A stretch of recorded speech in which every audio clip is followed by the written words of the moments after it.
సాయి సచ్చరిత్ర 7వ అధ్యాయము. ఓం శ్రీ సాయినాథాయ నమః. 7వ అధ్యాయంలో రచయిత గారు ఏమి చెప్పి ఉన్నారు అంటే, భగవత్ అవతారము అనగా సాయిబాబాకు యోగాభ్యాసములన్నీ తెలిసి ఉండెను. సన్మార్గములందును బాబా ఆరితేరినవారు. అందులో కొన్ని దౌతి, ఖండయోగము, సమాధి మొదలగునవి.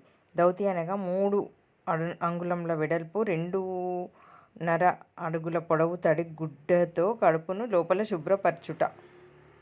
ఖండయోగం అనగా శరీర అవయములు అన్నీ విడతీసి తిరిగి కలుపుట. బాబా హిందూ అన్నచో వారు మహమ్మదీయ దుస్తులతో ఉండేడివారు. మహమ్మదీయుడు అన్నచో హిందూ మతాచార సంపన్నుడుగా కనిపించుచుండెను. బాబా శాస్త్రోక్తంగా హిందువుల శ్రీరామనవమి ఉత్సవమును జరుపుచుండెను. అదే కాలమందు మహమ్మదీయుల చందనోత్సవం జరుపుటకు అనుమతించెను. ఈ ఉత్సవమందు కుస్తీలను ప్రోత్సహించుచుండువారు, గెలిచిన వారికి బహుమతులు ఇచ్చేవారు. గోకులాష్టమి నాడు గోపాల్ కాలా ఉత్సవం జరిపించుచుండెను.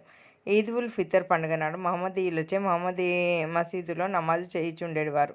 మొహర్రం పండుగకు కొంతమంది మహమ్మదీయులు మసీదులో తాజియా లేక తాబూతు నిలిపి కొన్ని దినములు దానిని అచ్చట నుంచి పిమ్మట గ్రామంలో ఊరేగించెదరమని 4 దినముల వరకు మసీదులో తాబూతును ఉంచుటకు బాబా సమ్మతించి 5వ నాడు నిర్విచారంగా ఏ సంశయము లేక దానిని తానే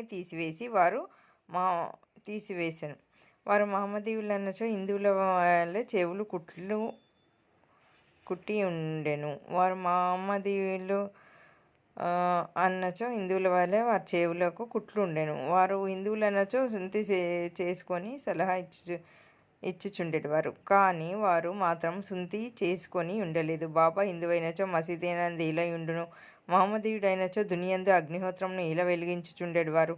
అదేగాక మహమ్మదీయ మతమునకు వ్యతిరేకంగా తిరగలి విసురుట, శంఖమూదుట, గంట వాయించుట, హోమం చేయుట, భజన చేయుట, సంతర్పణ చేయుట, ఆర్ఘపాద్యములు సమర్పించడం మొదలగునవి జరుగుచుండెను. వారే మహమ్మదీయులైనచో కర్మిష్ఠులకు సనాతన ఆచారపరాయులైన బ్రాహ్మణులు వారి పాదములపై సాష్టాంగ నమస్కారములు ఎట్లు చేయుచుండేవారు.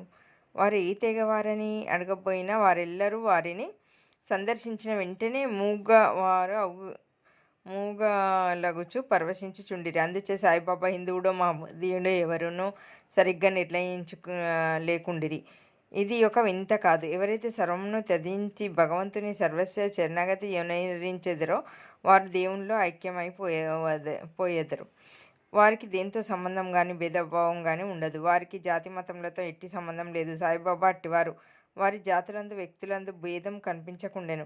బాబా ఫకీరులతో కలిసి మత్స్య మాంసములు భుజించుచుండెను. కానీ వారి భోజన పళ్ళెంలో కుక్కలు మూతిపెట్టి అడుగువారు కాదు. శ్రీ సాయి అవతారము విశిష్టమైనది, అద్భుతమైనది. పూర్వజన్మ సుకృతంచే వారి పాదముల వద్ద కూర్చొని భాగ్యం లభించినది.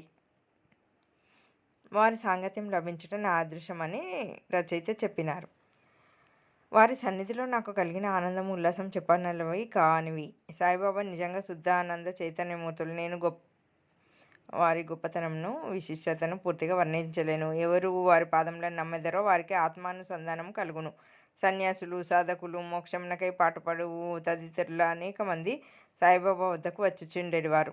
బాబా వారితో నడుచుచు, మాట్లాడుచు, నవ్వుచు, అల్లా మాలిక్ అని ఎల్లప్పుడూ పలుకుచుండేవారు. వారికి వివాదములు కానీ చర్చలు కానీ ఇష్టం లేదు. అప్పుడప్పుడు కోపించినప్పటికీ వారు ఎల్లప్పుడూ నెమ్మదిగా నుండి శరీరంను పూర్తిగా స్వాధీనంలో ఉంచుకొనేవారు.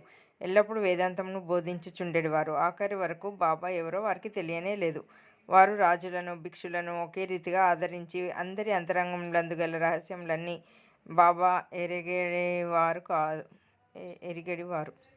బాబా ఆ రహస్యములను వెలుబుచ్చగానే అందరూ ఆశ్చర్యమగ్నులగుచుండిరి. వారు సర్వజ్ఞులు అయినప్పటికీ ఏమీ తెలియని వాని వల్లే నటించుచుండిరి.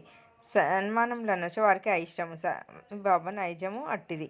మానవ శరీరంతో ఉన్నప్పటికీ వారు చేయు పనులను చూడ సాక్షాత్తు భగవంతుడని చెప్పవలను. అందరూ వారిని చూచి షిర్డీలో వెలిసిన భగవంతుడని అనుకొనిచుండిరి.